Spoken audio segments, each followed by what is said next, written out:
Sa trending balita naman, natuldukan na nga ba ang alitang Sara Geronimo at Christine Reyes?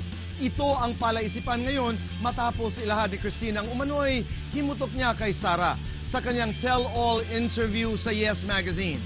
Christine at Sara trending na. Sa May issue ng Yes Magazine, marami ang nagulat sa tell-all interview ni Christine Reyes tungkol sa mga revelasyon niya sa naging gusot nila ni Sara Geronimo. Ayon sa interview, hindi nagustuhan ni Christine ang mga pagpaparinig ni Sara sa kanya at sa karelasyon niyang si Raver Cruz. Kaya sa press con ng nalalapit na concert ni Sara sa Big Dome, hininga ng komento ang singer sa mga naging patutsada ni Christine. Pwede ko po bang huwag na lang sagutin yan? Friends ba kayo? Okay po kami. Ayoko na pong mag-comment para hindi na lang po lumaki. At gusto kong respetuhin po kung ano man yung mga kalooban niya. So, iiwanan na lang po natin doon. Ang friend ba?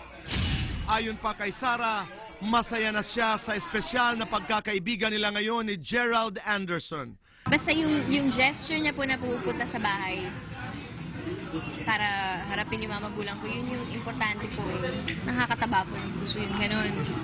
Ikinatutuwa rin ni Sara ang ibinibigay sa kanya ngayon ng ina na kalayaang lumabas at makipag-date. May mga bagay na gusto kong subukan on my own, mga desisyon na gusto kong gawin on my own.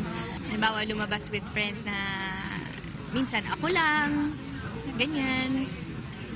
Pumayag naman po siya. Pero